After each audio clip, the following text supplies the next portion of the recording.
한해에 대학에서 배출되는 조선공학과 학생들이 한 몇 명이나 됩니까? 보통 한 5, 600명 이렇게 양성되는 것으로 알고 있습니다. 그 정도면 많은 편인가요? 그런데 이제 문제는 5, 600명 조선과를 나와가지고 조선 업계에 일하고 있는 사람이 반도 안 된다는 거죠.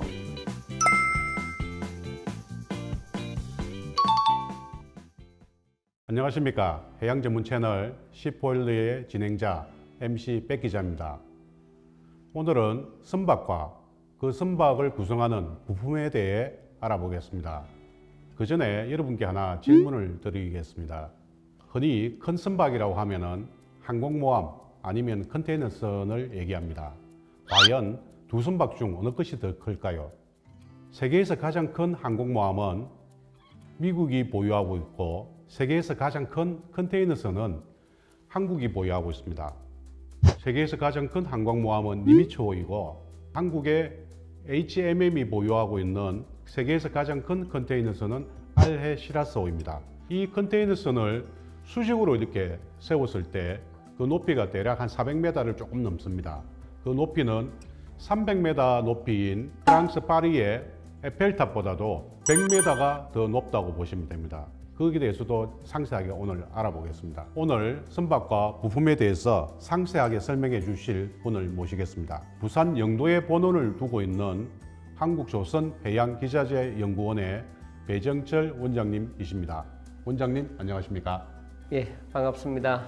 조선해양기자재연구원 배정철입니다.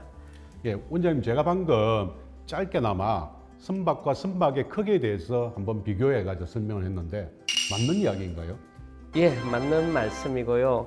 선박의 크기를 말씀하시는데 실제 최근에 와서 선박이 점점점 대형화되고 있습니다. 그런 이유가 우리 지금 부산 신항만 같은 경우 큰 항만을 조성했지 않습니까? 그러면 큰 배가 많은 물량을 실어 와서 거기다 풀어놓으면 작은 선박이 작은 항구들을 다시 옮겨주는 것이죠. 즉 택배 물량 운송할 때 허브 단지를 두고 운송한 것과 같은 개념으로 운송하기 때문에 큰 배가 많이 요구되고 훨씬 경쟁력이 있어서 큰 배를 많이 짓고 있습니다. 예. 그러니까 과거와 달리 요즘은 선박이 엄청나게 이제 크다는 뜻인데 큰 만큼 부품도 정말 많이 들어가지 않겠습니까? 흔히 자동차 같은 경우에 부품이 한 2만 개 들어간다고 그렇게 하는데 선박은 부품이 들어가는 건가요? 실제 선박에서는 부품이라고 표현을 하기가 힘들죠. 왜냐하면 선박에는 그 큰 구성품이 한 450여 가지 들어갑니다. 예를 들면 가장 큰 엔진부터 시작해서 그 운전을 할 수 있는 조타 설비 등 많은 구성품이 들어가는데요. 그 구성품 하나가 사실 자동차만큼의 많은 또 부품을 가지고 있죠.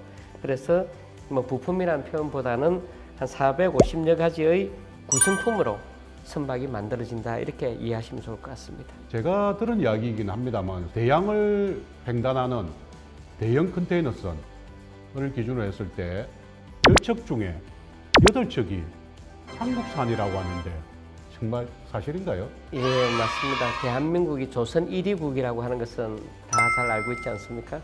특히 한국에서 만드는 선박은 고부가가치 선박 기준으로 만들고 있는데요.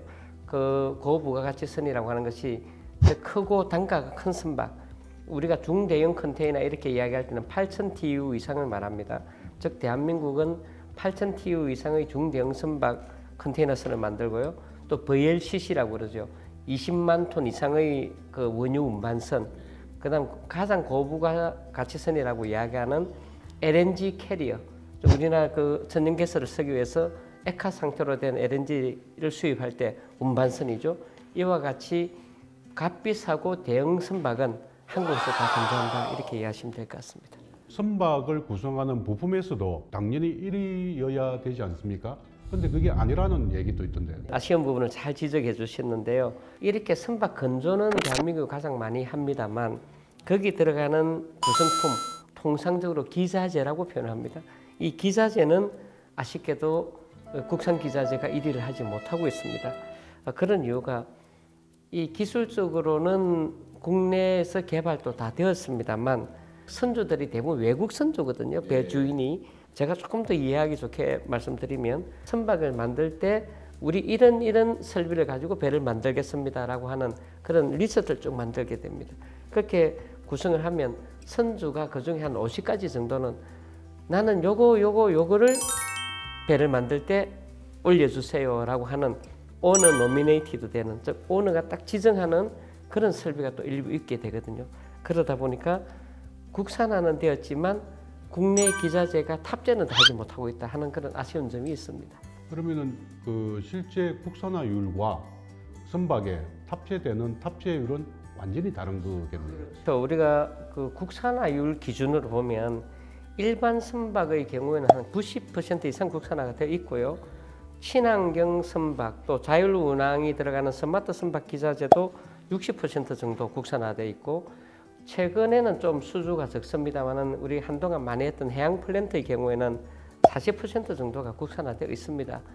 그럼에도 불구하고 탑재율을 보면 일반 선박의 경우는 한 70% 정도, 그 친환경 선박, 즉 최근의 그 고급 선박이죠. 이런 선박은 한 40% 정도밖에 그 국산 기자재를 못 올리고 있는 거죠.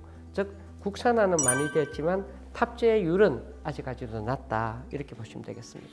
그 사이에 어떤 20% 이상의 어떤 갭은 왜 발생하는 걸까요? 정부가 조정을 한다든지 이렇게 할 수는 없을까요? 실제 우리 그 조선소에서도 좀 더 노력을 해줘야 되고 정부에서도 더 노력을 해야 되는 것인데요. 선주가 어떤 물건을 쓰고자 하는 그런 동향이 있지만 특히 이런 생각을 해볼 수 있죠. 우리나라 정부가 주인인 선박이 있습니다. 예를 들면 우리 한국 그 석유공사 또는 가스공사가 원유나 LNG를 수입하기 위해서 운항하는 선박이 있거든요. 그 선박은 한국 정부가 주인입니다. 그럼 그런 배를 지을 때는 그 안에 모든 국산 기자재가 탑재되도록 이렇게 유도를 해줘야 되는데 그것도 좀 아직까지 잘 되지 않았고요. 특히 조선소에서 외국 선주를 설득을 시켜서 한국에서 이렇게 좋은 장비가 나오고 있다. 이 장비를 가지고 그 배를 지을 테니 한번 이용해봐라. 그리고 문제가 있으면 우리 조선소가 책임지마라고 하는 적극적인 국산화 기자재를 사용하는 노력, 그분도 부족했지 않느냐, 이렇게. 실제 그 조선 기자재의 경우에 영세성이 늘 문제가 되고 있다고 들었습니다. 영세하다는 말은 그만큼 국제 경쟁력이 약해질 수 있다는 근거가 될 수 있을 텐데 그 문제를 어떻게 좀 해결할 수 있을까요? 아주 그 정확한 현상을 말씀해 주셨고요. 사실 우리 조선 기자재 기업이 다 그 중소기업에 들어갑니다. 매출액 5천억 이상 되는 기업은 10손가락 안에 들고요. 실제 그 대부분이 그 1,000억 이하의 또 100억 이하의 그 소기업도 많이 있습니다. 직접 영업하고 직접 전 세계적인 AS망을 구축하고 이런 것이 힘들죠. 그래서 우리 그 조선기자재 협동조합에서는 그 해외 공동 그 AS망도 구축하고 또 클러스터화를 시켜서 하나의 구성품으로는 경쟁하기 힘드니 몇 개를 모아서 예를 들면 연료 공급 장치 또는 카고 핸들링 시스템 등 이와 같은 이름으로 그 여러 개의 회사가 협업을 해서 하나의 브랜드를 가지고 그 선주 영업을 하는 그런 사례가 나옵니다만은 아직은 좀 미약합니다. 내 장비를 내 이름으로 판매하고 내 이름으로 모든 것을 해결하겠다면 힘들죠. 그래서 여러 기업이 같이 하나로 모여서 공동으로 영업하고 공동 AS 해주고 공동 브랜드를 발굴하는 노력을 좀 더 해야 되지 않겠나 이렇게 생각하고 있습니다. 최근에는 좀 더 새로운 모델의 선박 그리고 이전과 다른 선박이 나오는 것 같은데 자율 운항 선박이라는 것도 있을 테고 특히 스마트 선박에 대한 동향에 대해서 한번 설명해 주시겠습니까? 우리가 스마트 선박 이러면 실제 자율 운항 선박을 포함하는 좀 더 폭넓은 개념이 되겠습니다. 즉 다시 이야기해서 만톤 선박도 23명이 운항하고 30만 톤 선박도 23명이 운항합니다. 그러다 보면 큰 선박에는 얼마나 많은 기자재가 있고 조정해야 될 부분이 많겠습니까? 그것을 이제 요즘 선박에는 전부 다 리모트 밸브 컨트롤 시스템을 사용합니다. 그것을 하기 위해서 선박의 그 전자화, 자동화 이런 것을 다 통칭해서 스마트 선박 이렇게 부르고 있고 건조 단계뿐만 아니라 특히 운영 유지 보수를 위해서 스마트화가 되지 않으면 한정된 인력으로 한정된 해기사로 운항이 불가능한 것이죠. 조선 경기가 살아나고 있지만은 한동안 배를 못 짓는 과정이 있다 보니 고급 인력들이 많이 빠져나갔었고 어떤 원자재 가격도 많이 상승해서 배를 수주하기는 많이 수주했지만은 이익을 예전처럼 그렇게 잘 못 낸다는 그런 얘기도 좀 들립니다. 아주 뼈아픈 지적이고 지금 현실입니다.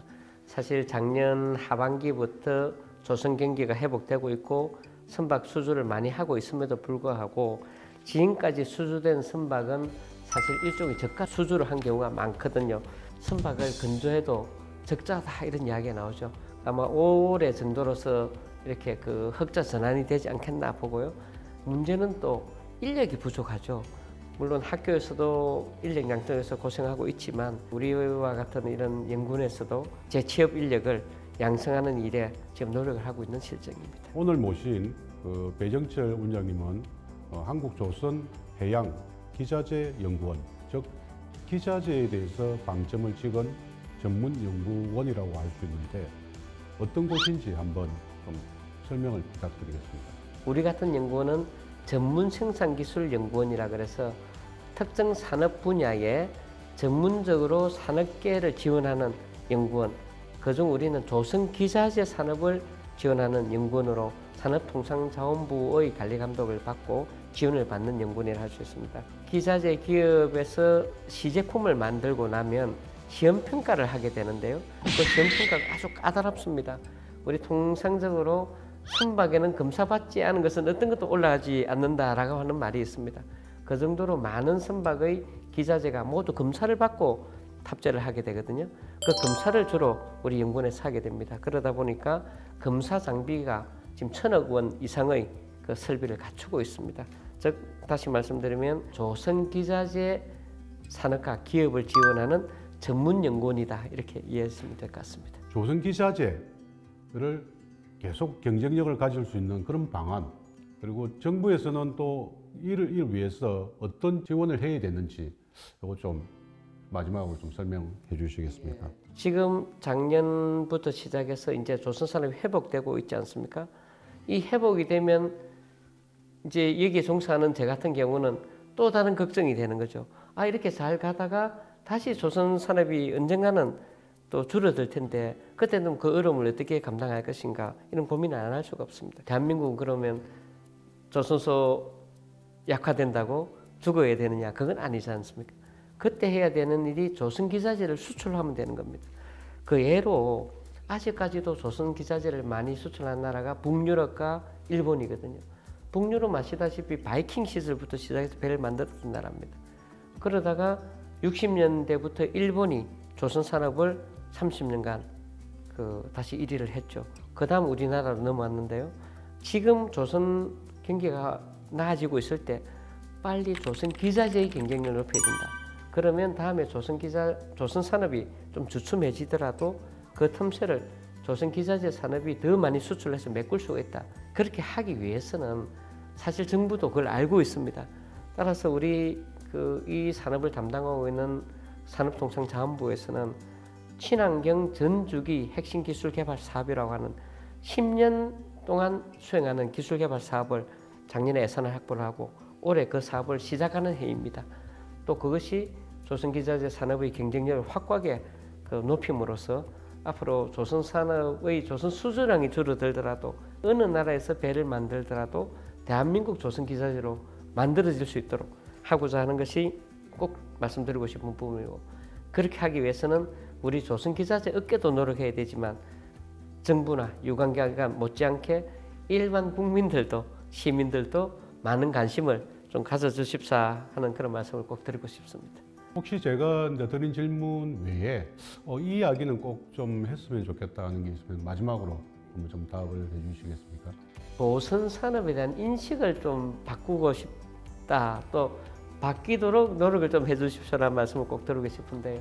우리 젊은 분들이 조선 산업은 그냥 용접하고 페인트 칠하는 3D 업종인 산업이다 이렇게 보는 인식이 많은 것 같아요. 그렇지 않다는 말씀을 꼭 드리고 싶습니다.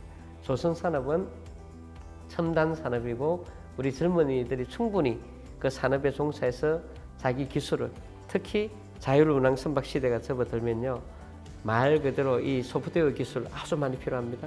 선박도 점점 전자화되어 가고 있다 이렇게 이해를 하시고 아, 조선 산업은 이제 서리대 업종이 아니다. 첨단 기술을 다루는 첨단 산업이다. 이런 산업에 대한 인식 변화를 꼭 부탁드리고 싶습니다.